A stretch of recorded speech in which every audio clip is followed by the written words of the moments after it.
Hello, Mr. Jones. In addition to his role as a board member of the MTA, you may have never met a board member in person. Here's your chance. He's the president and CEO of the Community Service Society, which you heard about from Corey Johnson, advocates for the poor and fighting poverty-related issues from housing and healthcare.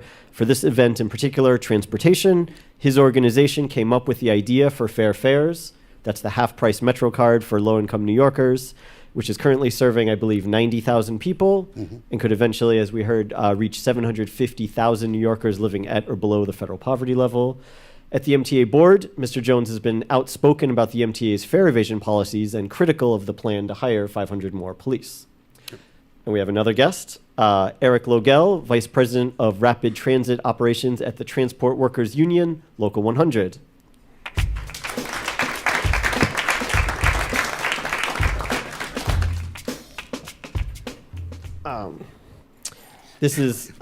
He works for the largest transportation union with 45,000 workers. And his union has reported that there's been a 40% increase in assaults on transit workers this year compared to last year. I believe he was saying a transit worker is assaulted roughly every other day now, every 3 days. And he has a somewhat different view about policing in the subways. So we'd like to talk about this. And just one more little piece of context so everyone knows. Citywide, crime is at historic lows. In the subway, major crimes are down this year compared to last year, but misdemeanor crimes are up, according to the NYPD. Homelessness is up slightly compared to last year. Arrests in the subway have been cut in half this year, although 90% of those arrested are people of color. Ticketing and summonses for fare evasion have doubled. And again, the people who do get tickets, 75% of them are people of color. So who's policing the subways now? There are 2,500 NYPD officers assigned to the subways already. So I want to ask both of you, what do both of you think about, what do you think will happen when 500 more police officers are hired to work in the subways? Well, I've been very outspoken about my concern. I joined the board in 2016, and the first thing that was shown to me was there had been over 120,000 stops and 30,000 arrests, 95% of whom were Black and Latino. When I questioned the police representative and asked, was this being equitably distributed throughout the system, he said, no, we only go where the crime is. And so I grew up in Crown Heights in Bed-Stuy, and one of the stations I used to use at Nostrand and Fulton was one of the highest incidents of this. So it has created a feeling, certainly of people of my generation, that there is a targeting. This is broken windows policing, just another form of what Giuliani had brought to the city, essentially targeting low-income people for what's called low-level crimes as a means to cut crime generally, and it hasn't worked. But it has engendered an enormous amount of anger, particularly among young people. And I think one of the victims of that, though I can't prove it, has been looking at the MTA as the enemy and attacking the most visible symbols of those, which are a poor conductor and a transit operator who have nothing to do with MTA policy. So I'm worried that this is coming together badly. And just shoving another 500 police at this is going to lead to new versions of what happened with Eric Gardner. You know, he was killed in a chokehold for selling single cigarettes. That's all he was doing. I don't want some youngster, essentially, who jumps over a turnstile in my old home area getting killed over something as ridiculous as that. So I think we have another issue to go through, is the fact that the real hemorrhaging in terms of fare evasion in the city of New York is in Staten Island buses and in Bronx buses. It has nothing to do with subways or essentially in poor neighborhoods. It's mainly happening elsewhere. So that's has been my discussion, but I'll let my colleague here. What do you think adding 500 more officers would do, Eric? Well, there are a number of complex problems that are at play here. We have severe income inequality, lack of affordable housing, lack of housing, inadequate mental health care services, there are a lot of problems in New York City and in the United States as a whole. In the subway, my primary concern, I represent the train operators and the conductors and tower operators, is the safety and security of those workers. Transit workers don't come to work to be beat up, disrespected, abused. Assaults have been out of control. We had a particularly bad stretch over the past week where we had approximately 10 assaults in a 1-week period. We just had another assault a few hours ago. Our members, our transit workers, deserve a safe work environment.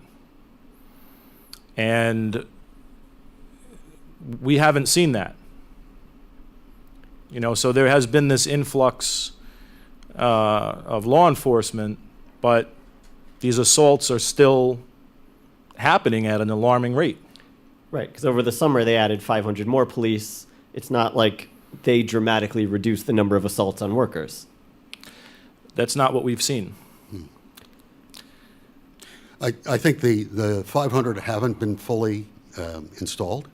One of the difficulties are, as you may know, even though we're talking about new capital coming into the transit system, that's congestion pricing and all sorts of things like that, that's only for capital needs. Actually, on the expense side, we have estimates that are skyrocketing in terms of reaching $1 billion in deficit.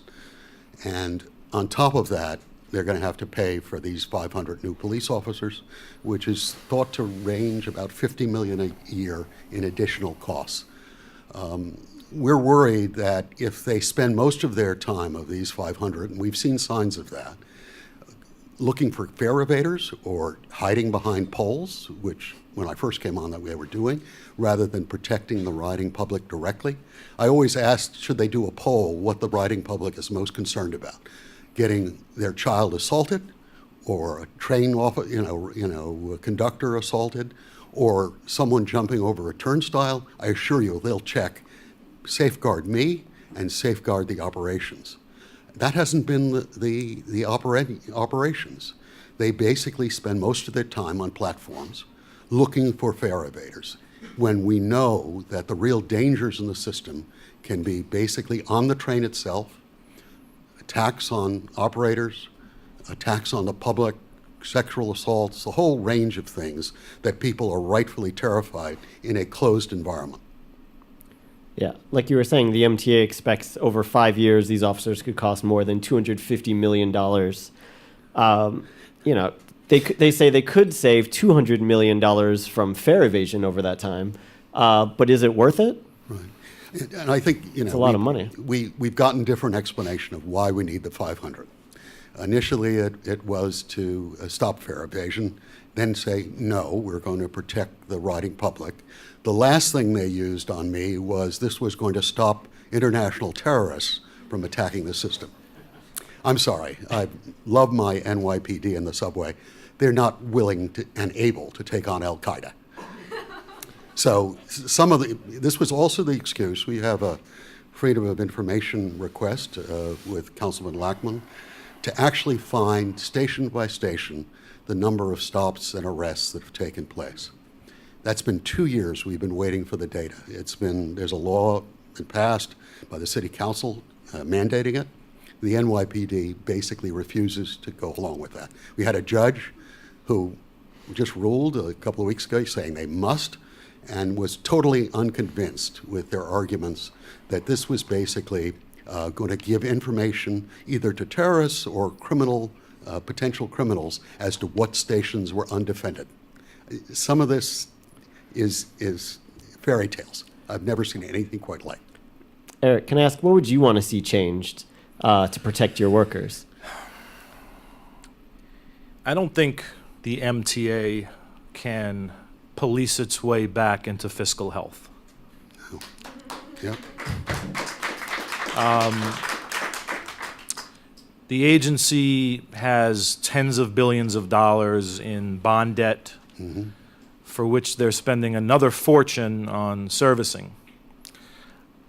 Again, my primary concern, my obligation, is to the men and women of the New York City subway who I represent. These are good people. These are the salt of the earth. These are people from local communities. Their job, they don't set MTA corporate policy. They don't determine the fare or the schedules. Their job is to safely get you from point A to point B. Unfortunately, transit workers become a symbol, right, of the corporate mass transit conglomerate that many people are unhappy with.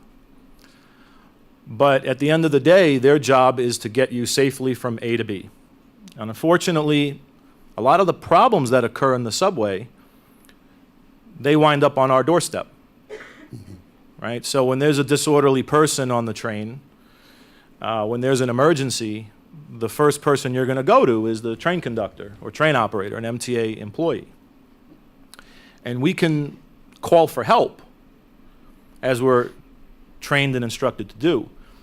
But we're not police. We're not firefighters. We're not paramedics. We're dependent upon these services to address these issues in the subway. What I want to see, there's got to be some way collectively, all right? Maybe we have to think outside the box here, where transit workers, riders can be shielded from these violent acts. I think, as far as I don't like placing the blame on the homeless population. These homelessness is a social crisis, and unfortunately, when you have no other place to go, these folks wind up underground in the subway. Mm-hmm. The government, society needs to find a way to address these broader problems. In the meantime, my members, our transit workers, they need to be safe. I mean, it's outrageous, the spittings, being punched, slapped. I mean, there's no other workforce that puts up with such abuse on a regular basis. I would like to see all the stakeholders, city, state, the MTA, the authorities come together and really develop some comprehensive measures to try to make a safer experience underground for the workers and for the riders. Mm-hmm. I don't think there's any one silver bullet approach. Right. I think dealing with the homeless issue is, I think the numbers I heard, there were essentially estimates of about 2,000 homeless people, mentally ill homeless, in the subway systems. Frankly, I used to be Youth Service Commissioner of the City of New York. I may not be able to deal with hundreds of thousands of people. I could do something about 2,000 people with the right group of essentially workers who have background in mental health, really working, and it's a long distance problem. You can't just get somebody and police drag them off the train. They inevitably come back, particularly in cold weather. But you have to set up a whole series of interactions with someone before they're going to trust you. Basically, many of them are terrified of going into the shelter system for a real problem of abuse that goes on there. The notion of coming up with almost a halfway house for people in this condition, where they know that they're in a protected environment, you make sure of it, you provide the amenities to get them moving off, I think would help, obviously, the riding public and people who are bothered by them, and they have a right. My daughter, I ride the subway all the time. That's a problem, but I think it's a solvable problem. We're not talking about millions of people. We're talking about 2,000 cases. Frankly, I could assign for some of the mental health programs that have been suggested and are in operation, they're spending close to $1 billion on different parts of that. If they carved out even a fraction of that, just to focus on subways, and people who are having difficulty on subways. I think that we could measurably decrease the number of people there, and certainly the number of people who are acting out violently.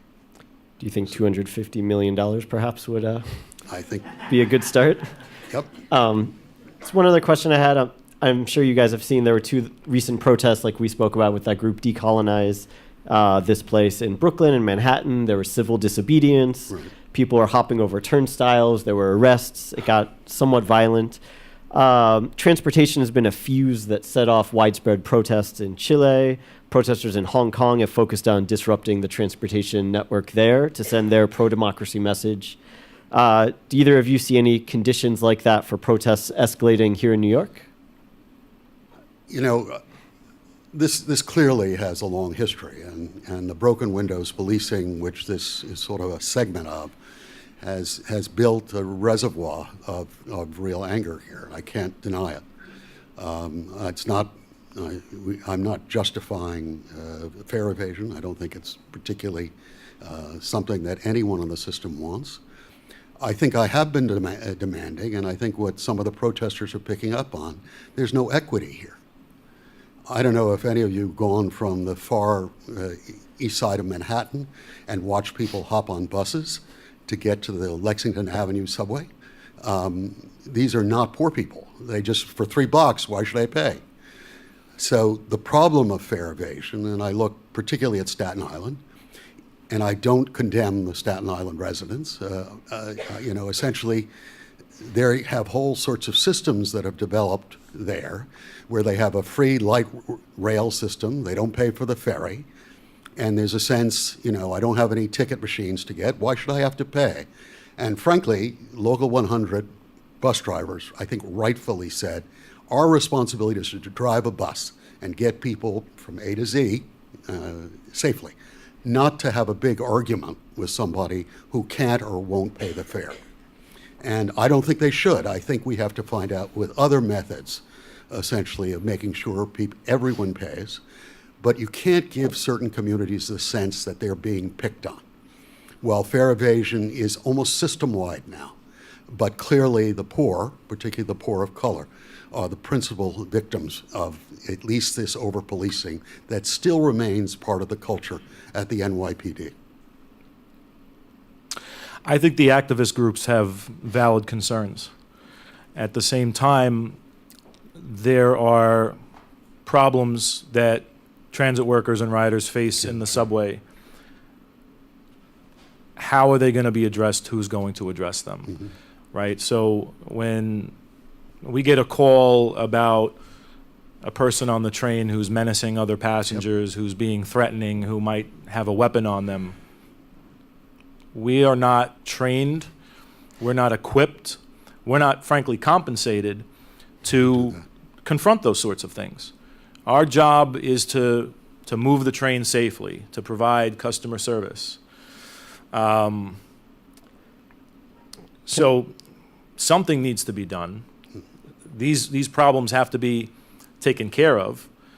You know, when a train reaches the end of the line, and that train has to go into the storage yard for the night, there are sometimes people who don't want to leave. Mm-hmm. They don't want to get off.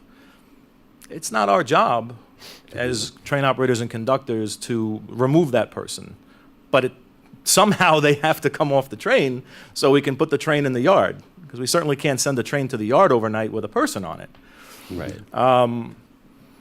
I think if there's going to be, you know, an additional law enforcement presence in the subway, the priority has to be the safety and security of the workers and the riders. Mm-hmm. Do you guys think if, as it was mentioned tonight, if subways and buses were free, how would that change the relationship between police and the riders and the workers? You may know Congresswoman Nydia Velázquez has suggested in Congress, now against the background, that people below 300% at or 300% of poverty would get a free, in other words, a national program to make it easier for working poor people to get to work and back again into school and the rest. I don't think that's gained traction yet, but the idea is not silly. The notion has been suggested in Paris as well.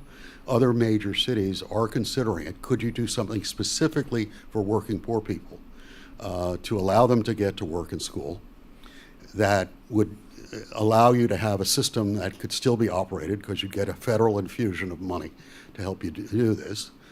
When we got fair fares through, I mean, the price tag got the mayor upset. It's about $250 million, $212 million a year. But against an $80 billion budget, it's doable, particularly because most of this money goes right back into the economy. It's about $750, $800 a year. It's like having an EITC payment for poor people. I think similar actions, if it was federalized, would allow us to have a subsidy that could allow the city, state, and feds to carry some major program to make transit a lot more affordable and also relieve some of the burden on the transit system. I mean, that's the whole thing here. Clearly, before I deploy all these cops, I'd like to see if the half-price fare program that we helped get launched and that the mayor and Corey Johnson have proposed and gotten done, when we hit those numbers of 600, 700,000 people who suddenly have a half-price fare, whether that may occasion an immediate drop in the number of people who try to evade fare because suddenly it becomes at least somewhat affordable. A new approach to bus riders, and with the new Omni, I don't know if you try the Omni touch system, will allow a new way to go about this stuff. So I think we have a lot of things to do. I want to see, and I think we were talking backstage about further protection for conductors and train operators. That could be physical barriers to make it less attractive for people to do things to them. And I'd certainly be absolutely, supportive of that. There's no question that they are being victimized. So could we come up, the governor proposed this new genius thing for, fixing the L line and the rest. Why don't we do a similar thing for coming up with protection for the transit worker?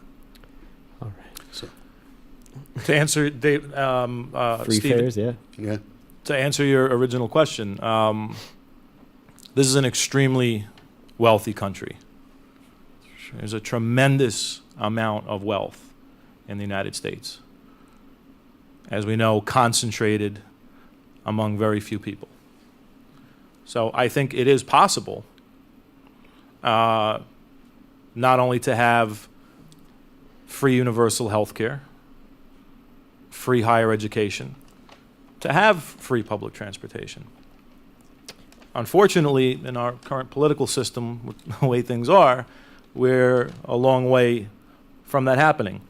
But I believe we have the wealth and we have the resources as a nation and as a state and a city to get to that point eventually. All right. We'll have to leave it there. Thank you, gentlemen. Greatly Pleasure. appreciate your time and your thoughts. Anytime.